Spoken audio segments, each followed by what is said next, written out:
Bon, je suis à faire un coin extérieur. Celui-là est quasiment 90 degrés, mais il y en a qui sont pas du tout 90 degrés. Lui, non. Lui il est aigu, celui qu'on voit ici. Puis l'autre d'à côté que je ramène, il est obtus. Ce qui fait que c'est un peu plus compliqué à faire les coins. Mais bon. Là, je regarde mon coin. Il faut que je laisse la même marge de couture. C'était à peu près 6 mm. C'est du qui veut dire qu'il faut que j'arrête ma couture par rapport au tissu qui est là, ici. Parfait. Je me garde mon repère.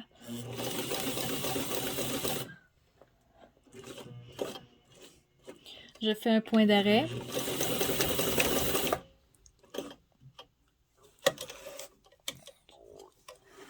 Je laisse du louche, je coupe. Et là, je viens faire un pli.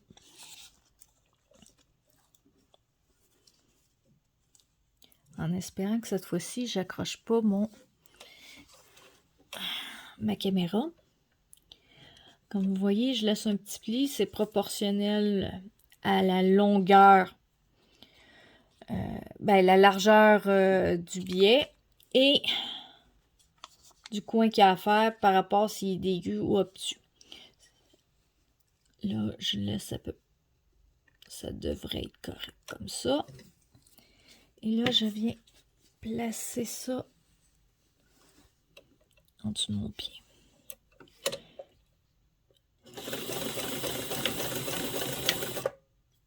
Okay. Et je repars pour faire l'autre. Encore une fois, la fin du tissu est ici. Je me garde un petit espace.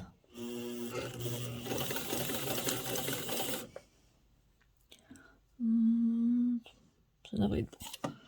Surtout qu'il est aigu celui-là. Ton point d'arrêt.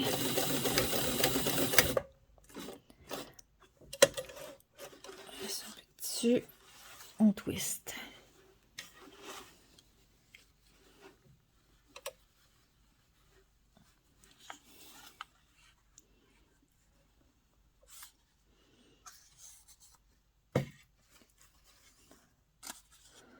Laisser.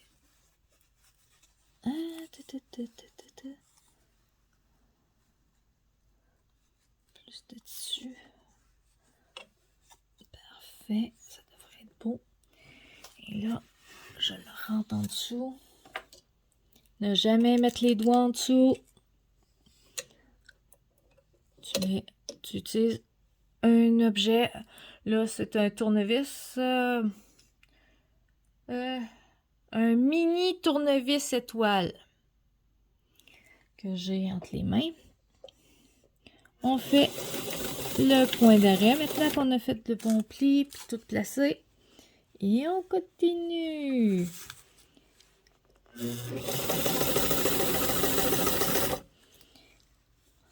Et maintenant, c'est un 180 que je vais faire. Il faut que je fasse le tour ici. L'ouverture est là. Ça fait qu'il faut que je couds plus loin que l'ouverture de l'équivalent de ma marge de couture. Ça fait que je m'identifie où il est.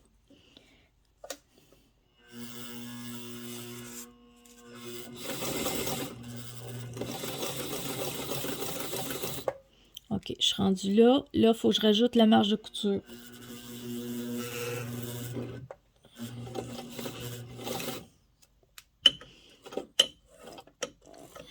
Bon, ça devrait être beau. Il faut que l'aiguille soit piquée. Une fois qu'elle est piquée, vous twistez le tissu.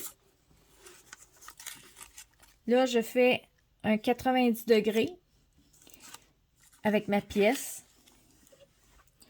Mon biais, il faut qu'il soit droit avec l'endroit où on coud. Ce qui n'est pas nécessairement évident.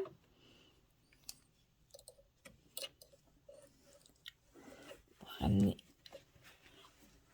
Surtout que c'est pas mal épais en dessous. Il y a 3 épaisseurs, puis il y a des places, il y a de l'entoilage.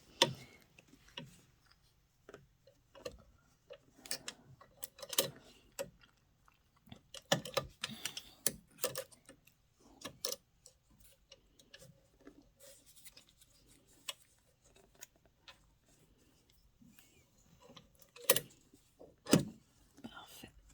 Ça devrait être bon. Parfait. OK. Là, il faut rajouter une marge de couture qui veut dire qu'il faut que je couds jusqu'à peu près ici. Où je pointe avec l'aiguille. Ça fait que je me garde un demi-point.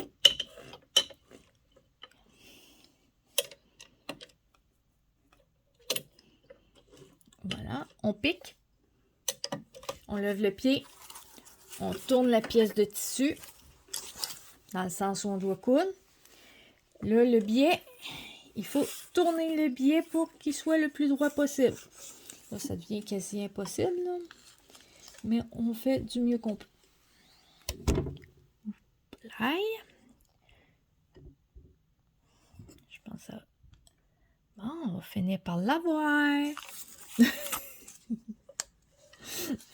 J'avoue que présentement, un des pieds de la caméra est entre mes jambes, puis la caméra est entre moi puis mon bras.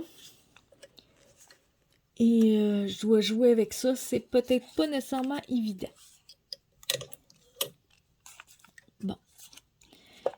Et maintenant, on couvre. Et on a fait. Maintenant, je vais vous montrer de quoi ça a l'air. Parce que c'était le dernier que je faisais. Bon, on va tourner comme ça. Bon. Désolé. Veux-tu rester tranquille? Ok. On va travailler comme ça dans ce cas-là. Puis on va... Pour le 180, vous voyez que ça twist. Comme ça, quand on va le rentrer, il devrait arriver pas mal bien.